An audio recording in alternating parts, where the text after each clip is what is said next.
What's up, guys? Welcome back to Absolutely Marvel and DC. I'm here with Dan, and we're going to talk about the brand new episode of Young Justice, wrapping up the Calderon Aquaman arc of the season. Dan, initial thoughts, feelings, how'd you feel about it? My first thought was, wait, why is there only one episode out this week? So Greg Weisman has been overly vocal over on Twitter. He's been, he wanted one episode releases, and then HBO Max was like, no, we're going to do 3, and then we'll do 1. So he was pretty upset about it, but it is what it is. I mean, overall, I thought it was a solid ending or a little wrap up to the basically Atlantis arc, because it wasn't just Calderon, because he's off doing his own thing. We've got the Mara, Orin, which always throws me off that they never call him Arthur. But I thought it was a good wrap up. I really did. I'm glad that this was a single episode, because if they stretched it out, it just would have been bad stretched out. But overall, I thought it was a solid episode. Thought it wrapped it up well. I thought the ending with Vandal Savage, I don't know what they're going to do with that. But yeah, I thought it was a solid episode. What did you think? I think, you know, like the quickie summary of the episode, because I think we were supposed to do that first, was they, you know, the episode opens with where we left off. People are losing their minds in Zebel because they want Arian, the one true king, to take the throne. And at the same time, Lagan, Delphinus, Wind, and Calderon are in the undersea trying to find it. And actually weeks go by. Calder grows a pretty wicked beard. Wind, not as much, but Calder looks cool. If he gets a little lineup, he's going to look cool. I'm glad that they made clear that, like, not everyone can grow the best facial hair, okay?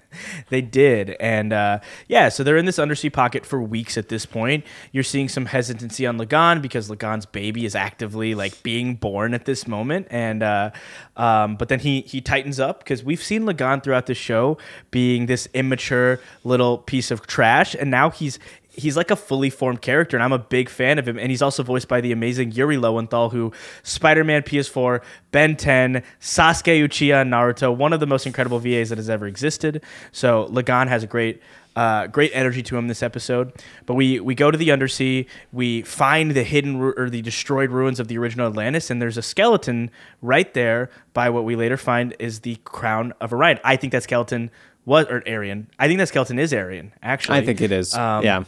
But yeah, they do some badassery, and they use a serpent to fly through the thing. And at the exact same time, we have the B plot going, which is also, I guess, I don't know what the A, B, and C I would guess it would be like is. 2 A plots in this one, because like they were both very key, important things. Yeah, so everything converged really well at the end there. But we have Miss Martian, which awesome that she's back in the fold. You know, I'm glad that they're showing her grieving, but also showing her existing and living her life, because I think that's a really important narrative that TV shows don't traditionally do. If a character is dying and they need to mourn them, they just disappear for a while. But we have we have Miss Martian coming to the Atlantean prison to meet the clone to try and wipe the psychic damage, which is really awesome that they're still tying this in, that clones are such a big part of Young Justice. We have Roy Harper, we have Jim Harper, and then we have Will Harper, and they're all technically Roy Harper,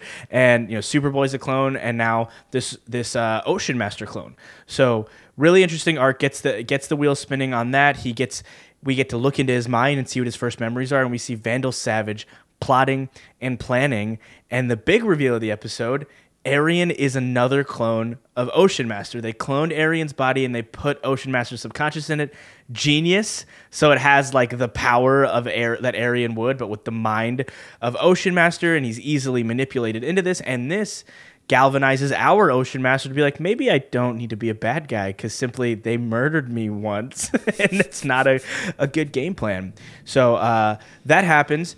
And as it's happening simultaneously, this reveal is happening with Miss Martian, Onyx Orin, the king of Atlantis, is giving up the throne to Arian, a.k.a. Ocean Master. There's so many just Atlantean names here. It's so hard to keep up. It really is.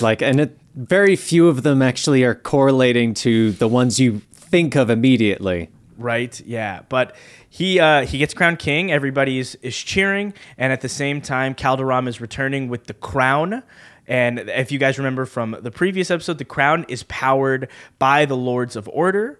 And when he puts on the crown, everybody knows it. And he's saying, brother, don't do this. It's a terrible idea. And obviously, the man turns to dust. It's an atrocious idea to put on this ungodly power when you are evil. And it's like a thing for good guys. Like, just don't touch it, man. But he dies instantly. And then Arthur is brought back to being the king of Atlantis. And then the final twist, which I was a big, big fan of, Mira is crowned High Queen of Atlantis, ruler of the throne. High King. I actually liked that they kept calling her High King Mira. I thought that was interesting. That's really cool. I love it. I love it so much because Mira is a character that I think is often underutilized because of how powerful it is. Young Justice off rip said she runs the Conservatory of Sorcery. Like, she is a badass magic user. And I think throughout this arc, we got to see Aquaman, or the original Aquaman, Arthur Curry Oren, doing some stuff, but he clearly was outmatched when it came to Neo Aquaman, Calderon, and Mira because he doesn't have mysticism powers. He didn't go to the Conservatory of Sorcery. He doesn't have those tattoos. So Mira is a force to be reckoned with. And, Calder is also, because he was trained by both. So it's definitely an interesting mix. And then at the very end, I think it's one of my favorite taglines where he's like, well, I will happily relinquish the title if you want to rejoin the Justice League. He goes, they have 4 Green Lanterns and 2 Flashes. I think they can have 3 Aquaman. And we see Lagan take the mantle of Aquaman, which I was really, really, the moment they gave us the scene in the middle of the episode where he's talking to Wind about his regrets with Connor, and then he's like, I was petty, and I was this, and I was that, and I was like, this is what I needed. I'm happy. There's 3 Aquamans now, and I'm a big fan of it. So that was the summary of the episode. The thoughts overall, I loved it. I wish it came out with the rest of the arc. I would have loved to have one arc and then starting the episodic releases after that. So that was a little jarring, but It was a beautiful, beautiful wrap up to what I think is a great storyline. And we end with a scene of Calderon on the Watchtower with Black Canary talking about grief. And it's beautiful. And Kari Payton really put his whole soul into that monologue, I think. And I was tearing up during it. I don't know about you. Yeah, I thought it was really good. I also liked that after they do give Lagan also the title of Aquaman, that Calder really goes, I need to step back. Like, I do need to go grieve. I've been through a lot. I just need to take a moment. And I thought that was good. I thought it was very well needed as well. Yeah. But yeah, overall, you did just a fantastic job just listing the entire episode, pretty much scene for scene there. I'm glad that they did do the High King Mara. I thought the way that they did that was really good with like still using the prophecy for how it worked, because it was one of those things that without the prophecy, which in the show, the prophecy is the 3 of them beat off that sounded wrong. They beat the Red Storm, and the High King would be Arian, but it turns out like the 3 of them were Mara, Arian, and Orm. So guess Mara and 2 Orms. And so I thought that was really good because it very easily simplified that everyone in Atlantis was like, oh yeah, we were cheering for him because of the prophecy. This makes total sense. And it did make total sense. And I think there's a lot to go with High King Mara, because she is the ruler of Atlantis in the comics as well. And I'm glad that they did translate that into the show because, like you said, Mara's a badass. Mara is insanely powerful. She is insanely influential.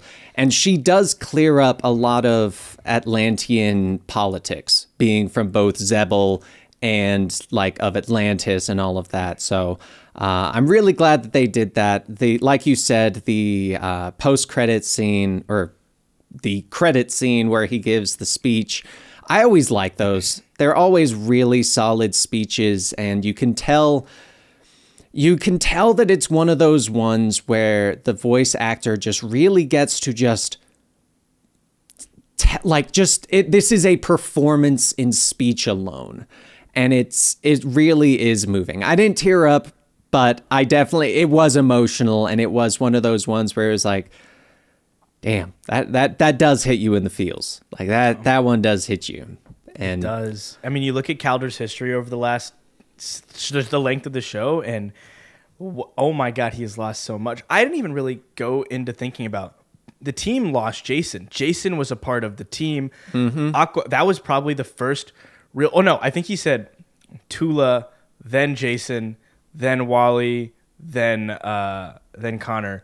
Oh my God. I mean, that's heartbreaking to lose one of your young proteges that had to take a really real hit. Because I mean, they obviously they know what they signed up for, but they're so young. You know, like, are they really prepared for this? And then when Calder got older, as the leader of the team, he probably felt really called to protect them and to lose the love of his life and then lose his protege, like the next Robin, who is a character that he also fostered and grew into Nightwing. You know, so like that had to have a really heavy impact on him. And I like that we're not shying away from grief. I've said this before, and I'll say it 1,000 times over. This show fundamentally understands DC Comics in a way that no other property has ever done, and I think the creative freedoms they're given are amazing. And Greg Weisman and Brandon Vietti need to just run the DC cinematic universe, or actually, I don't even care about the cinematic universe anymore. Just give us a whole, Justice League-style animated universe, all run by them, and I think it would be beautiful because they just have this fundamental,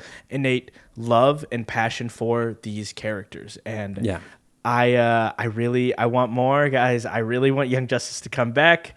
We're gonna be hopping over on the TikTok scene, doing Young Justice videos and Instagram reels. So when things trend on TikTok, movements happen. So, I'm crossing my fingers that the next big social movement is going to be bringing Young Justice back and not letting it go away, because it really is such a gold standard. Voice acting, animation, in my opinion, I think they took it up a notch this season.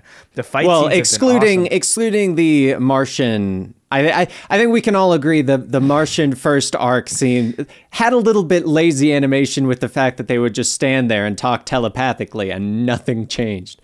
That was genius. Besides for budgets, terrible. For budget reasons, yes, it was smart, but I don't want to go back and watch those episodes. I do want to bring up one thing that you didn't mention. We did get a glimpse of Superboy in the weird phantom zone that they are, and the bus goes through. Yes, because that's when Zatanna... Which I still find it hilarious that that bus is like such a key part of this show. Oh my God. It's so funny because those kids, it actually happened. Like that. Yeah. That is what happened in the current timeline, because she's like Black Canary's like, yeah, Sally reached out to me 10 years ago or 3 years ago, and I've talked to her, counseling her on and off for years. She's in college. And I was like, what are you talking about? This is insane. But when Zatanna grabs the memories of those kids in the bus, that's when she sees Superboy. So I knew it was going to happen at some point, because those episodes are happening completely parallel to each other. And just excitement, and then immediately Lex Luthor puts his hand on Superboy's shoulder, and I think that's a little bit of an indicator of like, this might not be good the next part, because if Lex is here, this can't be great. Also, one thing I want to point out, and I think this is from the last episode, every time he has a vision of a character, they're in full color. They look solid. Yep. When he has a vision of Wally West looks just like him. Yeah. Maybe it's because in his mind he's dead. But I was going to say, I think it's because like in his mind he's seeing the ghost of Wally, because I feel like all the characters, because it's not, I feel like he's more ghost form and less weird phantom form, if that makes sense. But yeah, no, I do find it interesting that he is seeing all of them in full color.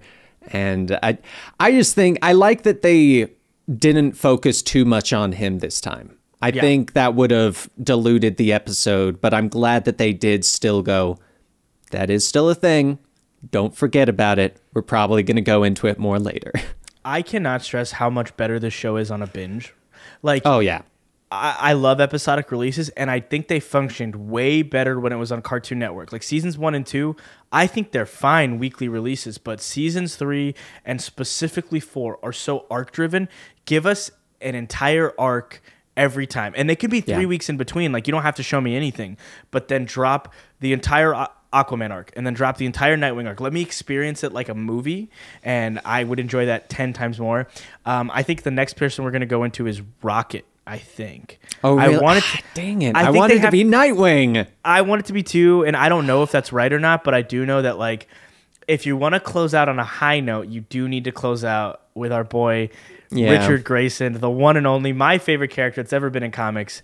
But which, you know, I'm not I'm not alone on that. It feels like a very common what do you call it, belief and favorite person. But that was kind of the whole episode. I think that there was a lot more discussed last week because we had had 3 episodes, and then we had Benny bringing the chaos factor of not knowing anything happening. I watched back the episode with my friend, and when Benny talks about Black Manta being Calderon's stepdad, or whatever, my gosh, like, that whole thing. Incredible moment. Truly one of my favorite moments. The comments were loving it. By the way, I personally go through and read a bunch of the comments, and I hang out and reply to you guys. It's interesting. Somebody wrote like a 6-paragraph essay also basically giving their review of it, and it was incredibly well written. I don't know where that comment is, but guys, go back to the last video, read it. That person is very, very well spoken, truly. Which is rare in comment sections. Oh yeah, I read the other comments too. Someone said, "I don't care about Betty's hair." Husson, you're right. And I was like, that's not, you didn't have to do it like that. But yes, guys, this wraps it up for this episode of Absolutely Marvel and DC. We will be back next week with another episode of Young Justice. Don't know whose storyline it is, whether it's Raquel or Dick Grayson, but regardless, we know it's going to be amazing because this show has shown us time and time again they know characters. But we will see you guys next week. Bye, guys.